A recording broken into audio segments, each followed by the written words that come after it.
မင်္ဂလာပါရေနာပါပြန်လဲကြိုဆိုပါရစေဒီနေ့ဗီဒီယိုထဲမှာတော့ရေနာကနေ့စဉ်သောအင်္ဂလိပ်စကားပြောတွေကိုပုံမချုံးပွေလွယ်ကူသွားအောင်စကားပြောဆန်းတဲ့ pattern လေးတချို့ကိုမျှသွားပါမယ်ဒါဆိုရင်ရေနာရဲ့ဒီလိုဗီဒီယိုလေးကိုကြည့်လိုက်ရအောင်တိကျတဲ့အနာဂတ်အချိန်တစ်ခုမှာဘာလုပ်ပြီးနေလိမ့်မယ်လို့ပြောချင်တဲ့အခါအသုံးပြုလို့ရမယ် speaking pattern တစ်ခုဖြစ်တဲ့ will have battery ဆိုတာကိုဥပမာစာကြောင်းလေးနဲ့ဝင်ပြပါမယ်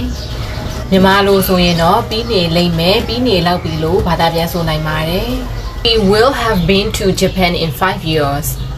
နောက်9နှစ်လောက်နေရင်သူကဂျပန်ကိုရောက်နေလောက်ပြီ။အဲ့ဒီမှာအသုံးပြုသွားတဲ့ in ဆိုတဲ့အဓိပ္ပာယ်ကတိတိကျကျဖော်ပြထားတဲ့အချိန်အတွင်းစောရင်လည်းစောမယ်နောက်ကျရင်လည်းနောက်ကျမယ်ဖော်ပြထားတဲ့အချိန်ကွက်တိဖြစ်ချင်လည်းဖြစ်မယ်ဆိုတဲ့အဓိပ္ပာယ်နဲ့အသုံးပြုသွားပါတယ်။ She will have married in 10 years.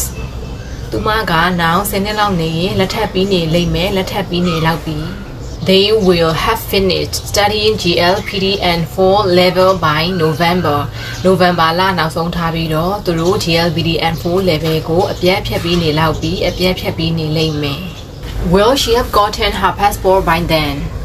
နောက်ပိုင်းကျရင်သူမက passport ကိုရပြီးနေလောက်ပြီမလားအဲ့ဒီစာကြောင်းမှာအသုံးပြုသွားတဲ့ by then ဆိုတာကသတ်မှတ်ထားတဲ့အချိန်တိတိကျကျသို့မဟုတ်အဲ့ဒီအချိန်ထက်နောက်မကျဘူးလို့ဆိုလိုတာဖြစ်ပါတယ်By the time you get here, we'll have been building the house for a year. မင်းဒီကိုရောက်တဲ့ခါကျရင်ငါတို့အိမ်ဆောက်ပြီးတာတစ်နှစ်လောက်တော့ပြီးနေဖြစ်နေလောက်မယ် How will we've met your brother by this evening? ဒီညနေမှာငါတို့မင်းကိုနဲ့ဘလို့ဆုံကြမှာလဲဒီစာကြောင်းမှာဆိုရင်စုံပြီးနေလောက်ပြီးစုံပြီးနေလိမ့်မယ်ဆိုပြီးတော့မြန်မာလိုဘာသာပြန်လေးမရှိတာကြောင့်စုံကြမလဲစုံလိမ့်မလဲလို့ဘာသာပြန်လို့ရပါမယ်ဒီစာကြောင်းမှာရည်ညွှန်းပြောဆိုချင်တာကတိကျတဲ့အနာဂတ်အချိန်တစ်ခုခုမှာပြီးနေလောက်ပြီးလို့ဆိုလိုချင်တာဖြစ်တဲ့အတွက် will have battery ကိုသုံးပြုသွားတာဖြစ်ပါတယ် Today in this video I've told you about how to use will have battery in sentence So that's all if you are interested in our video please subscribe and follow to our page and channel Thanks a million catch you later mankind My hands are pain so I covered this with hands of black